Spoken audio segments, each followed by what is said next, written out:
Hello students, today we will learn how to write an analytical paragraph.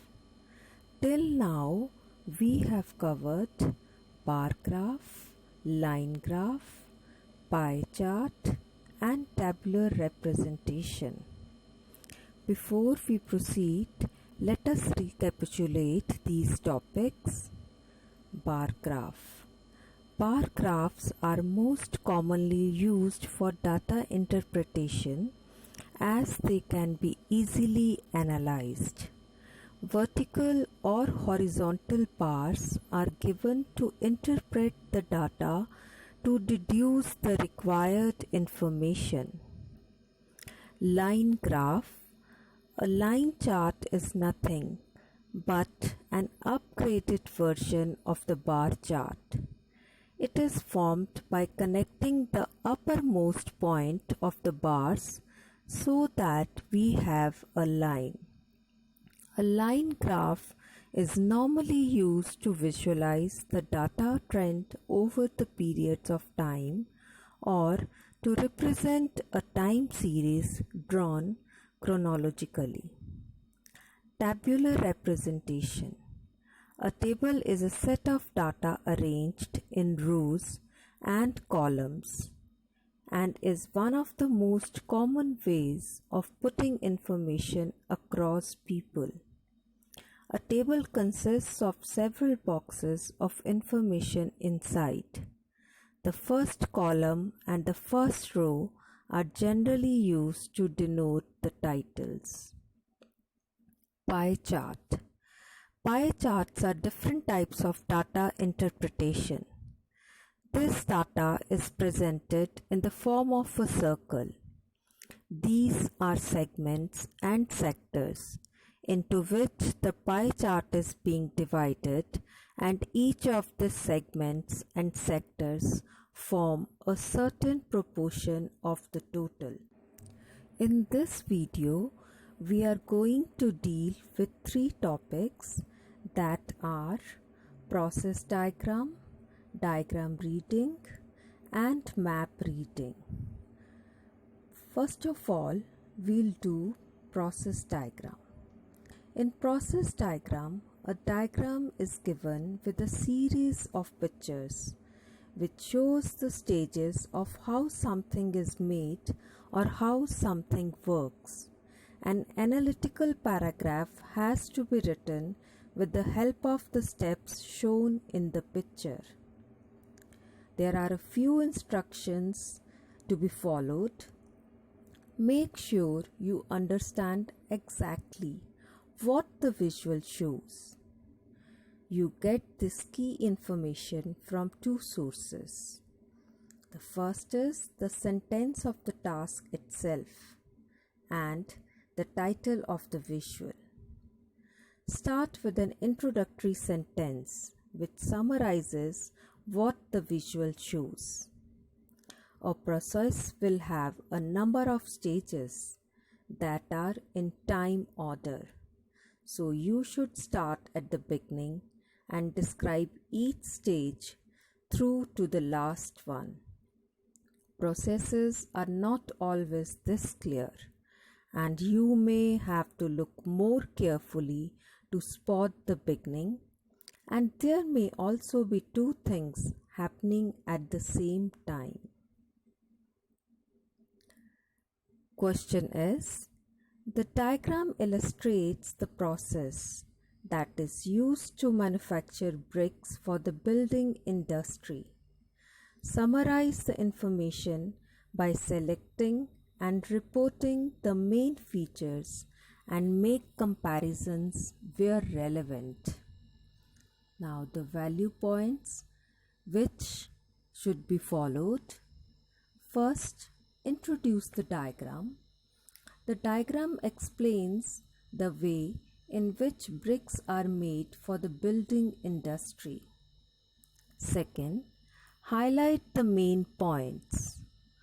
Overall, there are 8 stages in the process, beginning with the digging up of clay and culminating in delivery.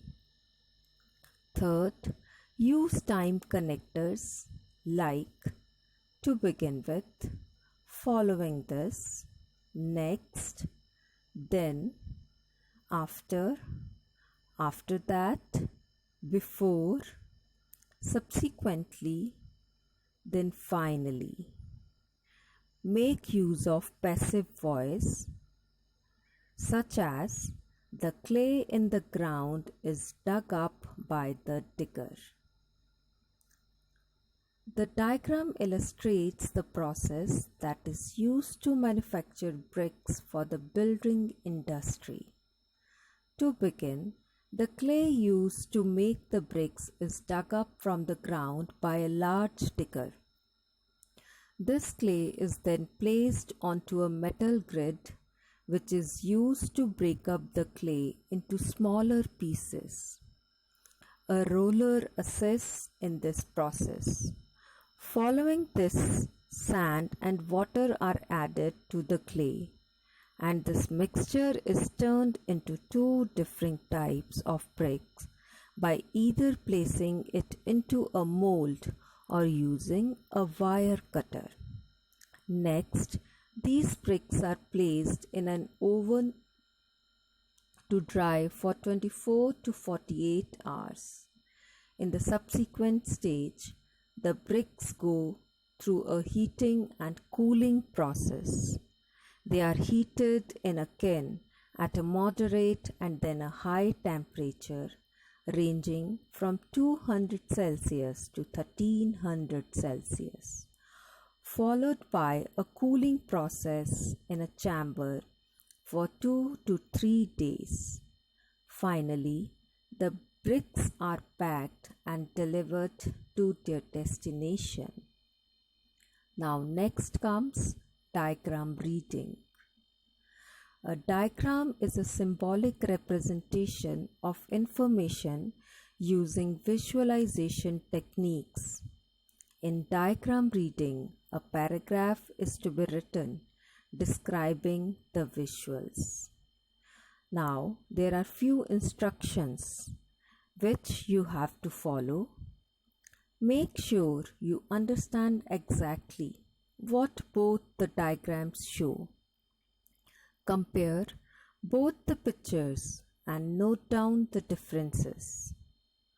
All the points should be relevant and written in lucid style, providing all the necessary information about the changes.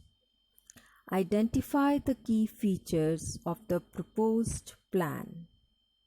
Grammatical accuracy and non-repetition of same vocabulary and sentences must be maintained. Write a well-structured report in 150 words. The diagram shows proposed changes to Foster Road. Write a report describing the proposed changes for a local committee. Now there are two pictures shown. One is the present picture and the other is the proposed plan. What it should look like after the changes will be made. Value points. Task achievement. Describe all the proposed changes and summarize them at the beginning and end. Write in detail the body of the report. Coherence and cohesion. All the sentences should be well interconnected with each other. Make use of reference links such as this and these to refer back to a previous sentence. Lexical resource. Certain words can be transformed, for example, proposed to proposal, installation to installed. Grammatical range and accuracy. Make use of correct sentences to show that the changes will occur in the future. The write-up should be grammatically correct. Answer. The diagram shows proposals to transform Foster Road between Southeast 84th and 85th Avenue into a tree-lined avenue that is safer for pedestrians and cyclists. First of all, the planners propose to widen the sidewalk on both sides of the road and add bicycle lanes. This will mean reducing the number of lanes for cars and other vehicles. A pedestrian crossing will also be installed at the lower end of the street near the gas station. This crossing will include an island in the middle where people can wait in safely.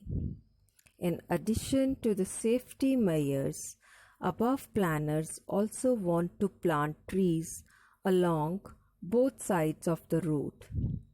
These trees will transform the appearance of the neighborhood as well as provide vital extra shade for pedestrians.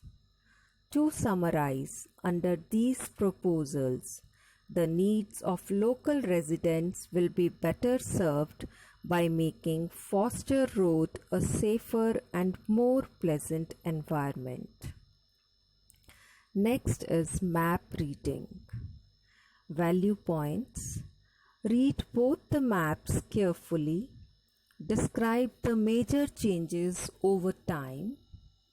Make use of functional words like overall, in contrast, regarding, however, similarly. Use vocabulary and phrases like over the period, to the east of, developed, substantially, supplanted, on the west bank, etc. While describing the location of something on a map, you can use the following phrases and vocabulary.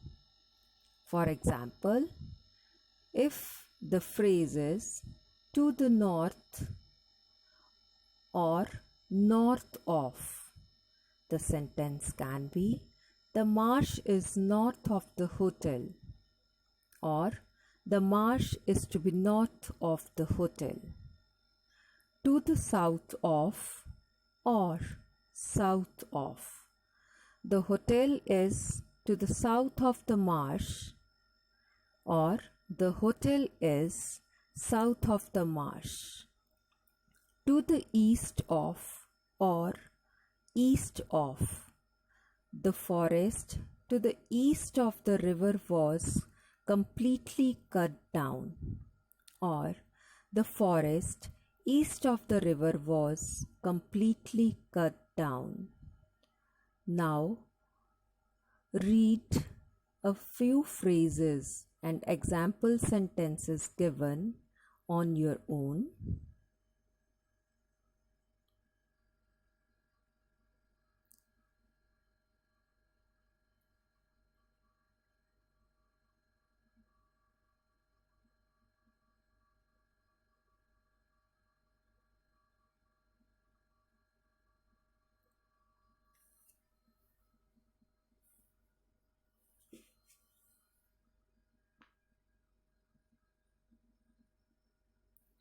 Now, refer to this image to know about different directions.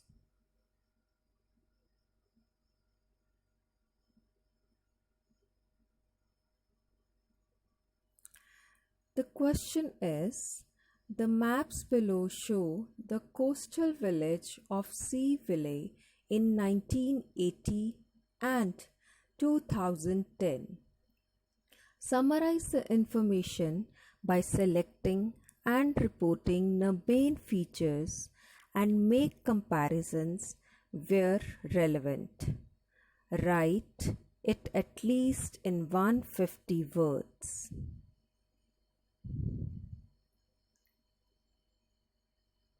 Answer. The maps illustrate significant changes in the seaside town of Seaville over a 30-year period from 1980 to 2010. Overall, the village developed substantially from a holiday settlement to a permanent town over the 30-year period. Similarly, infrastructure and amenities increased, along with the town's capacity to provide for tourists. In 1980, Seaville was tiny, attracting only a few tourists who were accommodated in cottages or a small hotel. In contrast, East Bank was unspoilt.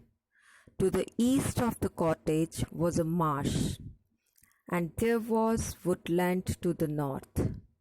Regarding recreation, besides the beach, the town only offered a tea room.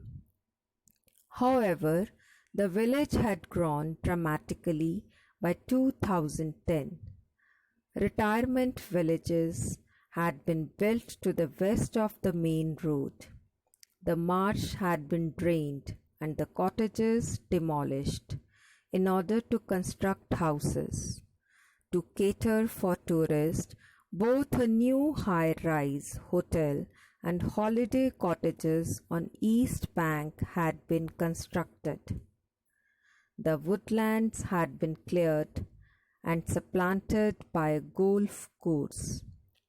Similarly, a boat club had been built on the west bank of the river. New infrastructure was created to access East Bank.